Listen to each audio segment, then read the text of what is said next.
High up in the snow-capped French Alps, where the horizon blends into an endless stretch of sky and mountains, a boy named Sébastien lived a quiet life. He was a curious soul, full of mischief and wonder, with a heart as vast as the valley below.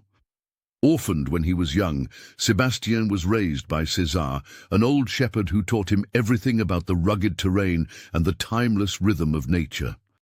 Sébastien loved the mountains. To him, they weren't just home. They were alive, a canvas of whispers and secrets. He could read the trails like a storybook, name every peak, every stream, and every sound carried by the wind.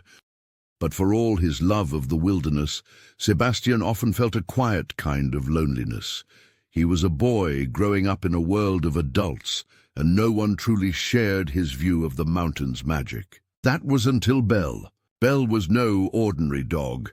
A Great Pyrenees, she was as white as the winter snow and as graceful as the mist rolling over the peaks at sunrise. But Belle's arrival in Sébastien's life was anything but gentle.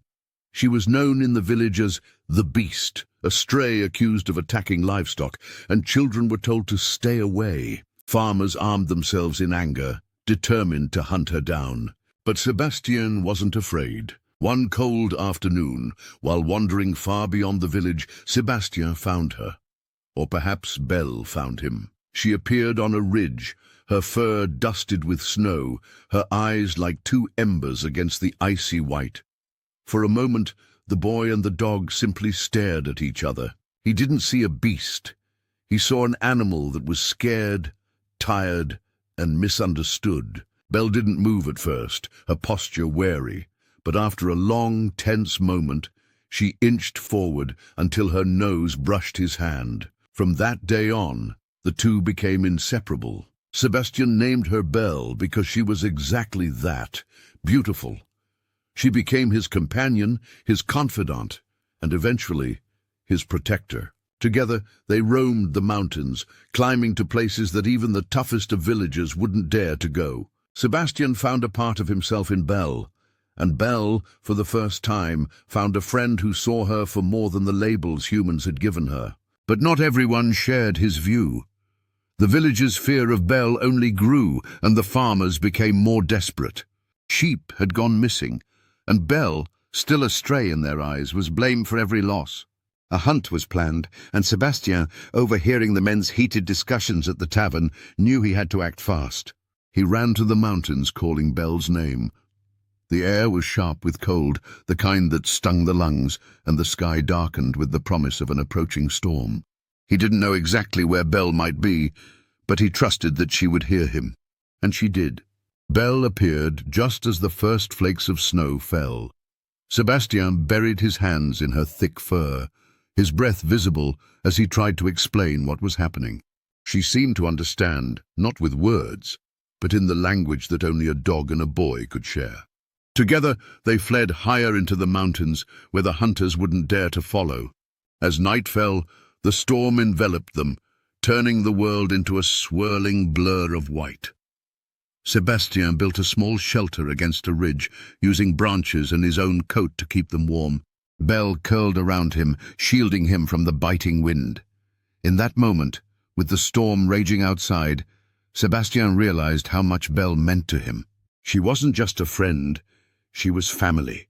Morning came, and the storm had passed, leaving the world blanketed in fresh snow.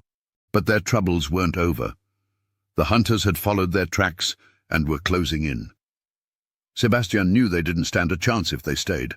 With Belle by his side, he led her to an old path that César had once shown him, a route through the mountains that was perilous but could outsmart the hunters. The journey was treacherous, with slippery ice and steep drops, but Sébastien never let go of the trust he had in Belle's strength and loyalty. As they emerged on the other side of the pass, they found themselves in a small, hidden valley, untouched by human hands. It felt like a sanctuary, pure, safe, and far removed from the fears of the village.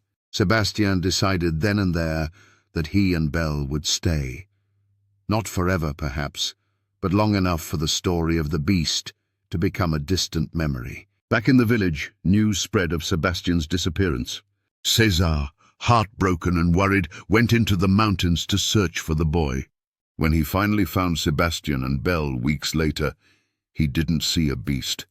He saw the bond between a boy and his dog, and he understood.